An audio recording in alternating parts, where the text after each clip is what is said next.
Hi guys, ako si Jerry ng Jerry's Aquatics. Gumagawa ako ng mga video patungkol sa mga aquarium needs, aquarium hobbies, and peacekeeping. So kung gusto mo ng ganitong mga video, feel free to visit sa channel ko at pakicheck mo na lang yung mga nagawa ko ng video. Okay, hello mga kapisda, at i-share ko lang sa inyo itong aquarium ko dito sa gilid. So naaarawan kasi siya kasi kaya ganito katindi yung lumot niya, mapapansin nyo berdeng berde. Ibababa ko muna kasi medyo mataas yung pinaglalagyan niya, at mapapansin nyo talagang halos hindi na makita yung loob. Pag tinignan nyo sa loob yung lumot niya, ganito siya kakapal yan. Dahil nga sa sikat ng araw, yan, mas mabilis naglulumot yung mga tank natin. Pero aalisin natin yan. Kung paano ko siya aalisin mga kapisda, gagamit lang ako ng ganitong blade. So ito yung ginagamit natin sa cutter blade. At ingat lang dahil ito bago to, medyo matalim. Kung gagamit kayo nito, talagang doble ingat dahil makakahiwa siya. So ayan mga kabisa, hagurin ko lang ng ganyan. Mapapansin nyo naman, madali naman siyang matanggal gamit itong blade. So paulit-ulit lang, pwedeng pababa, pwedeng patagilid, pataas, basta ano lang, smooth lang yung paghagod natin doon sa mga lumot. So ang ginagawa ko kasi dyan, babasain ko muna, then bago ko sila hagurin or yung padaanan ng blade para mas madali silang matanggal. Pag hindi mo kasi binasa, parang matigas siya, medyo malutong, medyo mahihirapan tayong tanggalin. So ganyan lang yung ginagawa ko para mas mabilis na mawala yung lumot.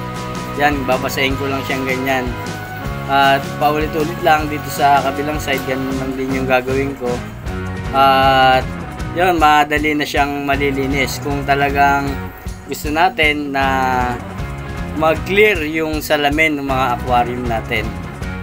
So yung iba naman, pinaglulumo talaga nila itong mga aquarium, lalo na yung mga breeder. At halimbawa, pag gusto mo mag-groom ng mga isda like flower horn, mga goldfish, yan, mas gusto kasi nila pag mag-groom yung may ganitong mga lumot. Pero pag tinignan mo yung tubig, crystal clear pa rin sila. Dahil ito, yung mga lumot, parang may mga beneficial bacteria din.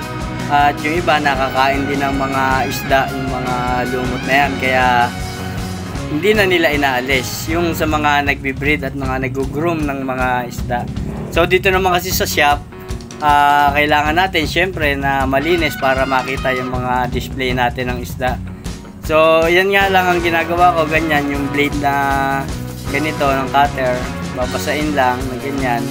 Then, pwedeng hagurin pataas, then pababa, basta yun nga, naulit ko, dahan-dahan lang kasi pwedeng magkasugat tayo or yung glass, pwedeng magkasugat din, depende sa paghagod natin ng blade na ginagamit natin.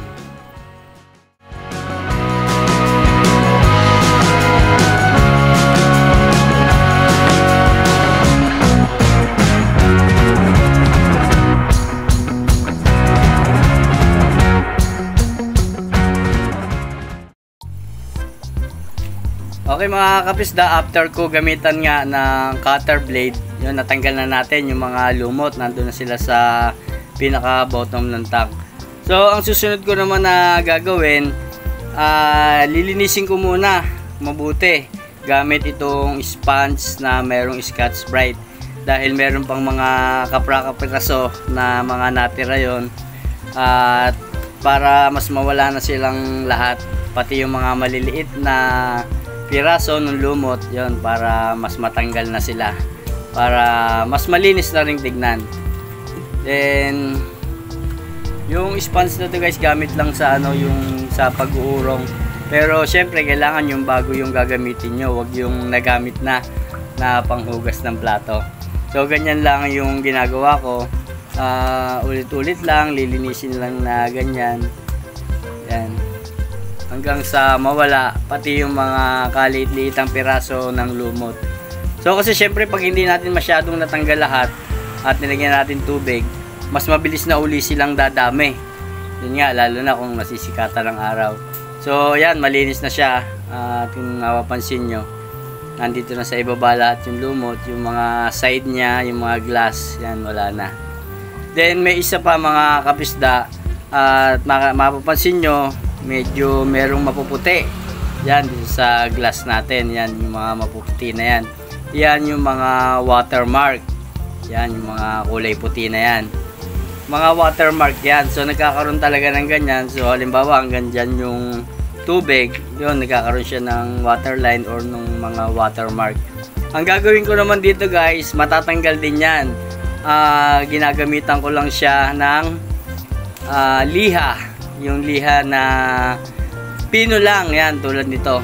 Pino lang siya. Ang number nung liha na ginagamit ko dito ay ano lang, yung pinakamanipis, yan yung 1,000 na liha. Yan lang yung gagamitin natin para matanggal natin yung mga watermarks. So ganun lang din yung gagawin natin. Kailangan lang muna natin na basain yung ano, wag nyong liliyahin ng tuyo kasi pwedeng magasgas yung mga glass natin. Tulad yan, yung maputi na yan. Babasain muna natin yung liha. Then mas maganda nga kung mas malalim yung tubig, yung halos abot dun sa watermark nya. Makita mo pag nilihan natin siya, matatanggal na siya. Basta yung pinong-pino lang, wag yung magaspang. Pag yung ganyan, makapansin nyo, yan o, yung namumuti na siya. Yan, yun yung mga watermark. Kaya, yun lang yung ginagamit ko na pantanggal. Liha na 1,000.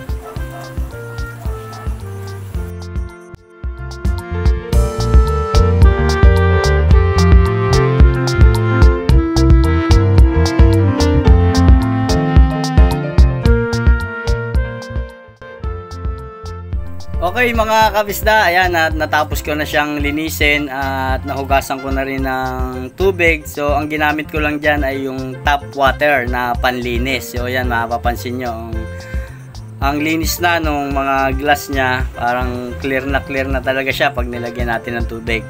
So ito nga, nag 100% tayo na linis.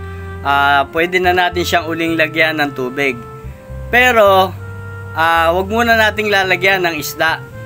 Kailangan ang gagawin muna natin dito ay pagkalagay ng tubig, isa-cycle muna natin ng mga ilang araw or kahit 2 weeks, 3 weeks bago natin lagyan ng isda.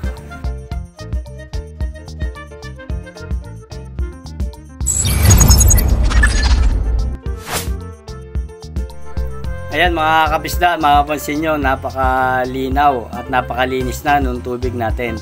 Hindi ko muna siya lalagyan ng isda, isa-cycle ko muna siya. Next na video, gagawa tayo kung paano ba or ano nga ba yung tinatawag na pagsa-cycle para talagang malinis yung tubig natin at pag naglagay ng isda, hindi sila mawa-water shock. Sa next video, tuturo ko kung paano mag-cycle.